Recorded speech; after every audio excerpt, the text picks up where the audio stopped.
তো গেল বৃহস্পতিবারের সকালে আমাদের মহান স্বাধীনতা যুদ্ধ এবং বাংলাদেশের সংবিধান শীর্ষক একটা গোল টেবিল বৈঠকের আয়োজন করেছিল মঞ্চ ৭১। সেখানে আলোচক হিসেবে মুক্তিযোদ্ধারা ছিলেন, আইনজীবীরা ছিলেন, রাজনীতিবিদ, বিশ্ববিদ্যালয়ের শিক্ষকরা ছিলেন এবং সাংবাদিকরা উপস্থিত ছিলেন আলোচক হিসেবে। তো ওই সময় যেটা হলো, ওই অনুষ্ঠান চলাকালে ঠিক একজন বক্তা বোধহয় বলেছেন, ঠিক তার পরপরই দুপুর ১২টার দিকে একদল মানুষ নিজেদেরকে জুলাই যোদ্ধা পরিচয় দিয়ে সেই মিলনায়তনে ঢুকে পড়ে এবং সেখানে আলোচকদের ফ্যাসিবাদের দোসর এবং খুনি আখ্যা দিয়ে হেনস্থা করতে শুরু করে। তো এই পর্যায়ে দর্শক, আমি আপনাদেরকে ছোট্ট একটা ক্লিপ দেখাতে চাই। যে আপনার, হ্যাঁ, শিরিন, তুমি যদি আমাদের একটু সাহায্য করো।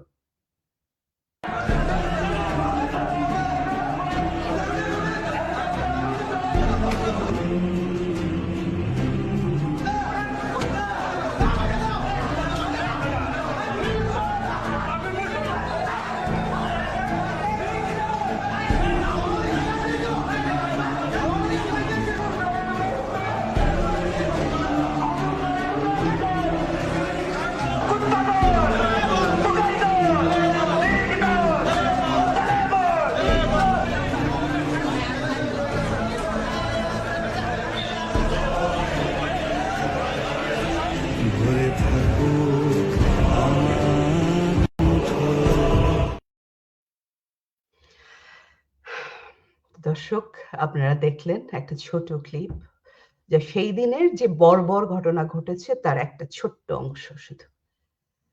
আরো কি হয়েছিল তার একটু বর্ণনা দিই। এই যারা ঢুকে পড়েছে তারা ভারতের প্রেসক্রিপশনে আওয়ামী লীগ পুনর্বাসনের জন্য এই আয়োজন করা হয়েছে, জুলাই যোদ্ধারা বেঁচে থাকতে আওয়ামী লীগ পুনর্বাসন হতে দেবে না, এই সব বলে তারা সেখানে ঢুকে চেয়ার ভেঙে ফেলে, ব্যানার ছিঁড়ে ফেলে। কিন্তু সে তো শুধু সেটাই নয়, তারা সেই সময় আপনারা দেখলেন তার কিছু অংশ যে মুক্তিযোদ্ধাদের, উপস্থিত মুক্তিযোদ্ধাদের গলা চেপে ধরে মারধর করে। আমরা দেখলাম প্রায় ৪৫ মিনিট ধরে চলা এই তাণ্ডবের পর পুলিশ সেখানে উপস্থিত হয় এবং এই সন্ত্রাসী, দেশবিরোধী, রাজাকার মবের কাউকে কিন্তু পুলিশ গ্রেপ্তার করলো না। তারা গ্রেপ্তার করলো বীর মুক্তিযোদ্ধা আব্দুল লতিফ সিদ্দিকী, ঢাকা বিশ্ববিদ্যালয়ের অধ্যাপক শেখ হাফিজুর রহমান কার্জন এবং সাংবাদিক মঞ্জুরুল আলম পান্না সহ ১৬ জনকে প্রথমে তারা হেফাজতে নিল। এরপর তাদের বিরুদ্ধে সন্ত্রাস বিরোধী আইনে অন্তর্বর্তী সরকারকে উৎখাতের ষড়যন্ত্রের অভিযোগে একটা মামলা দিল। কিন্তু পুরো দেশ, আপনারা, আমরা এবং পুরো দেশবাসী দেখলো যে জুলাই যোদ্ধা পরিচয়ে এই যে মব যারা ওখানে গেল এবং মুক্তিযোদ্ধাদের, জাতির শ্রেষ্ঠ সন্তানদেরকে অপমান করলো, তাদের বিরুদ্ধে এখন পর্যন্ত কোনো ব্যবস্থা কিন্তু নেওয়া হয়নি। অর্থাৎ আপনার বাসায়, দর্শক ধরেন আপনার বাসায় ডাকাতি হলো এবং পুলিশ এসে সেই ডাকাতদেরকে বাঁচালো এবং আপনাকে ধরে নিয়ে গেল এবং আপনার বিরুদ্ধেই মামলা দিল, আপনাকেই সন্ত্রাসী ডাকাত বলে আপনার বিরুদ্ধেই মামলা দিল। তো এই হলো। তো এই শিক্ষক সাংবাদিকদের বিরুদ্ধে সন্ত্রাস বিরোধী আইনে যে মামলাটি করা হয়েছে, সেখানে কি বলা হয়েছে? সেখানে বলা হয়েছে আব্দুল লতিফ সিদ্দিকী মঞ্চ ৭১-এর ব্যানারকে পুঁজি করে প্রকৃতপক্ষে দেশকে সশস্ত্র সংগ্রামের মাধ্যমে অস্থিতিশীল করে বর্তমান অন্তর্বর্তীকালীন সরকারকে উৎখাত করার ষড়যন্ত্র ও উপস্থিত অন্যদেরকে প্ররোচিত করে নাকি বক্তব্য প্রদান করেছিলেন।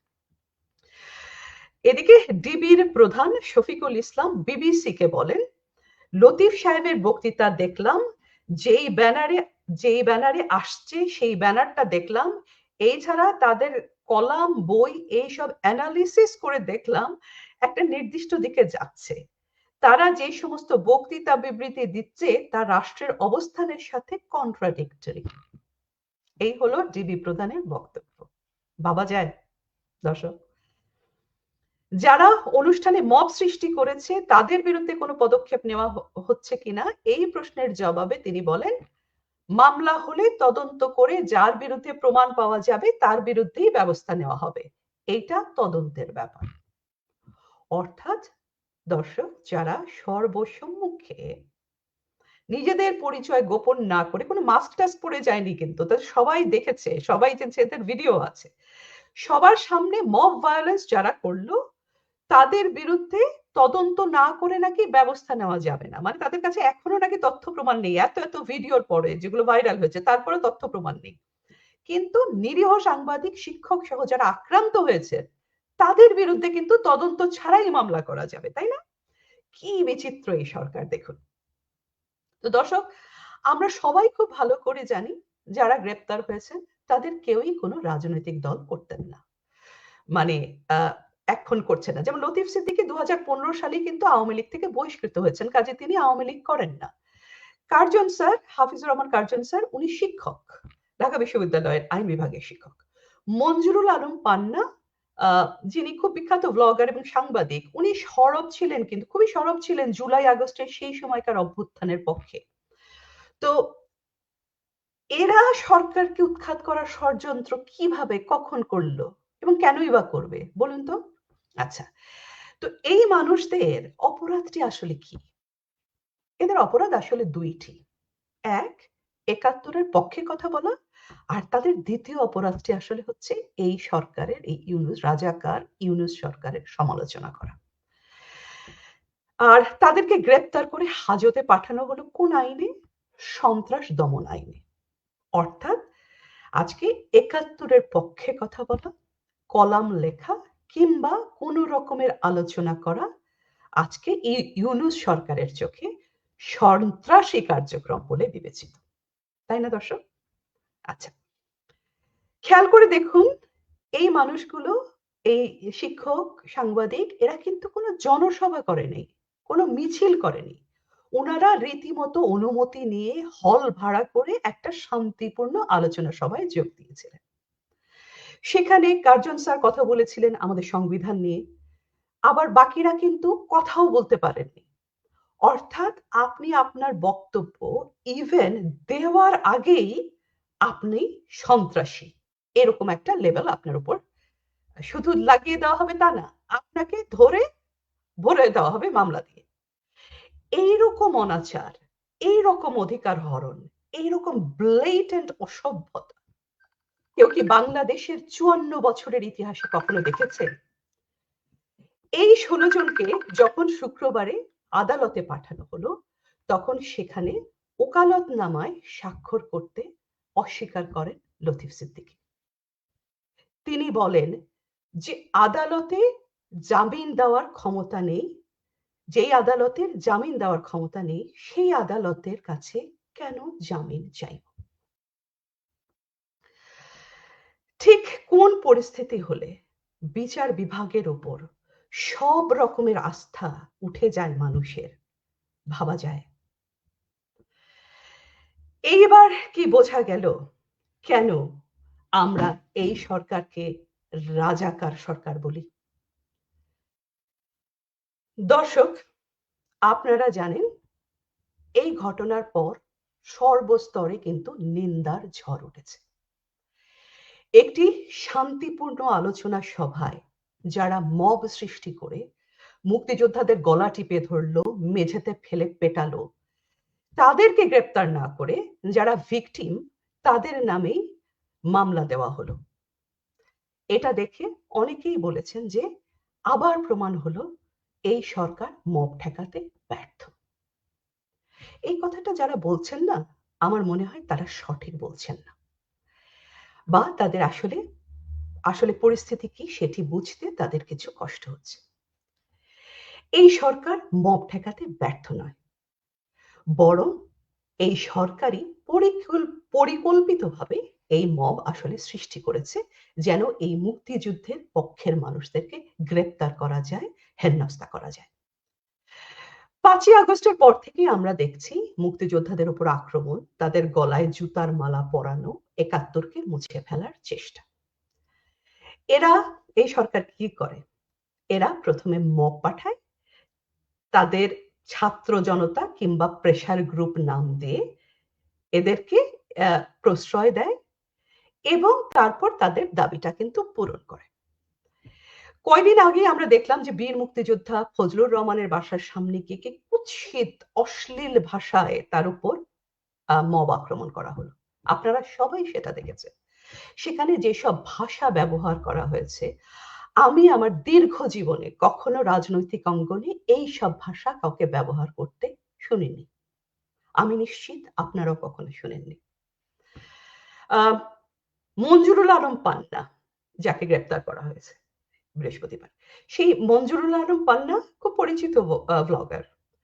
তার গত কয়েকটি অনুষ্ঠান যারা দেখেছেন তারা আপনারা জানবেন যে বেশ কয়েকদিন ধরে কিন্তু তাকে প্রকাশ্যে হুমকি দেওয়া হচ্ছিল, এবং হুমকি দিচ্ছিল কে? রাজাকার গোলাম আজমের পুত্র আজমি। তো আজকে ইউনূস সরকার এদের নামে মিথ্যা মামলা দিয়ে গোলাম আজমের পুত্রের সেই দাবিকেই কিন্তু বাস্তবায়ন করল। তো সরকারের চালাকিটা আপনারা দেখুন। তারা এখানে তাই করেছে যা ওনারা সব সময় করে। সরাসরি পুলিশ পাঠিয়ে যদি এনাদেরকে গ্রেপ্তার করা হতো, এরা তো মুক্তিযুদ্ধের পক্ষের মানুষ, বিখ্যাত মানুষ, তো এদেরকে পুলিশ পাঠিয়ে যদি গ্রেপ্তার করা হতো তাহলে তো একটু বেশি খারাপ দেখায়, তাই না? সরকারের স্বরূপটা সবার সামনে উন্মোচিত হয়ে যায়। তো তারা আর কি ধান্দা করলো যে আগে মব পাঠাই, তারপরে আমরা গ্রেপ্তার করি। অর্থাৎ সর্প হইয়া দংশন করো, তারপর ওঝা হইয়া ঝাড়ো। ঝাড়ো ঠিক নয়, মারো। এই হলো গিয়ে এদের মানে এভাবেই এরা মানে এটাই এদের মোডাস অপারেন্ডি, এভাবেই তারা কাজ করে। দর্শক, আরো একটি জিনিস লক্ষ্য করুন। আমরা সবসময় বলে আসছি কি, আমরা বিশ্বাস করি ৭১ ছাড়া বাংলাদেশ হয় না, আর বঙ্গবন্ধু আর বাংলাদেশ অবিচ্ছেদ্য। এই যে ঘটনাটি ঘটলো সেটিতে আরেকবার কিন্তু প্রমাণিত হলো যে ৭১কে কুক্ষিগত আওয়ামী লীগ করেনি। এখন ৭১ শুনলেই যদি রাজাকারের আতঙ্কিত মনে আর অবৈধ ইউনূস সরকারের সন্ত্রস্ত চোখে আওয়ামী লীগের চেহারাটা ভেসে ওঠে, তাহলে সেটা তো আওয়ামী লীগের দোষ নয়, বরং আমি বলবো যে সহস্র ভুল সত্ত্বেও দল হিসাবে এইটাই আওয়ামী লীগের জন্য সবচেয়ে বড় সার্টিফিকেট, তাদের সবচেয়ে বড় গৌরবের বিষয়। যে মুক্তিযুদ্ধের নাম শুনলেই, ৭১-এর নাম শুনলেই এইসব রাজাকারদের মনে আওয়ামী লীগের কথা ভেসে ওঠে।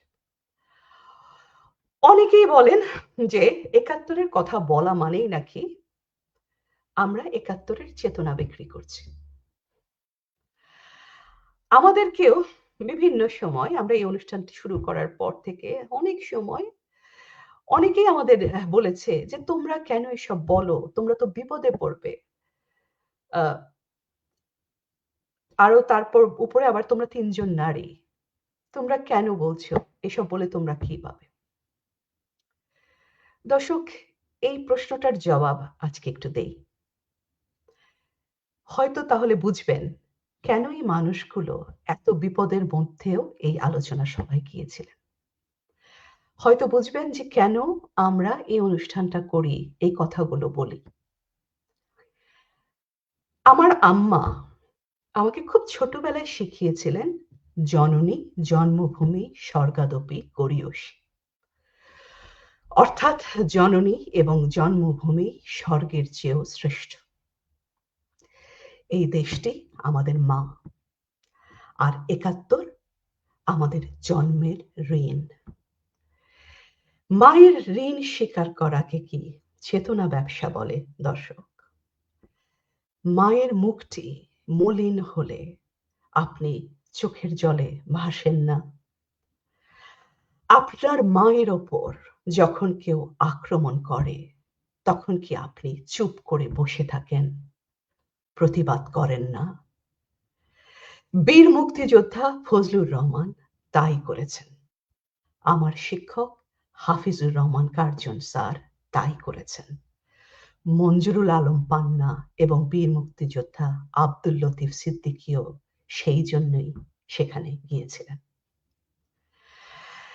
একটি ছবি দিয়ে শেষ করি। শিরিন, তুমি যদি ছবিটা একটু দেখাও। ছবিটিতে এক হাতে হাত করা, আরেক হাতে সংবিধান নিয়ে দাঁড়িয়ে থাকা যে মানুষটিকে দেখছেন, তার নাম হাফিজুর রহমান কার্জন। তিনি আইনের শিক্ষক। তিনি, এই মানুষটি আমার শিক্ষক ছিলেন। স্যারের এই ছবিটি আজকে সমস্ত বাংলাদেশের মুখ। এই সংবিধানটি যা উনি হাতে ধরে আছেন, এটি কি? এটি আপনার আমার অধিকার এবং স্বপ্নের রক্ষা কবচ। আজকে আপনি বিপদগ্রস্ত হলে এনসিপি নেতা, কোনো রাজাকার কিংবা ইউনূস আপনাকে বাঁচাতে আসবে না। আপনাকে বাঁচাতে আসবে এই সংবিধান। এটিকে আমরা রক্ষা করতে চাই সেই জন্য। আদালতের সামনে দিয়ে হাজতখানায় যাওয়ার সময় অধ্যাপক হাফিজুর রহমান কার্জন স্যার বাংলাদেশের সংবিধানটি উঁচু করে ধরেন। তারপর বলেন, এই মুক্তিযুদ্ধের সংবিধান আমরা রক্ষা করব। ৩০ লাখ শহীদ আর ৫ লাখ মা বোনের ইজ্জতের বিনিময়ে এই মুক্তিযুদ্ধের সংবিধান। এই সংবিধান আমরা রক্ষা করব। বাংলাদেশ আমরা রক্ষা করব। মুক্তিযুদ্ধ আমরা রক্ষা করব। প্রিয় দর্শক, নিজের মাকে রক্ষা করতে কোনো দল করা লাগে না, মানুষ হওয়া লাগে। অন্যায়ের প্রতিবাদ করতে কোনো নির্দেশের অপেক্ষার প্রয়োজন হয় না, শুধু একটি মেরুদণ্ড লাগে। আসুন প্রতিবাদ করি। আমরা ন্যায়ের পক্ষে আছি, আমরা আমাদের মায়ের পক্ষে আছি। এই অমানিশা কেটে যাবে দর্শক, সকাল হবেই। জয় বাংলা।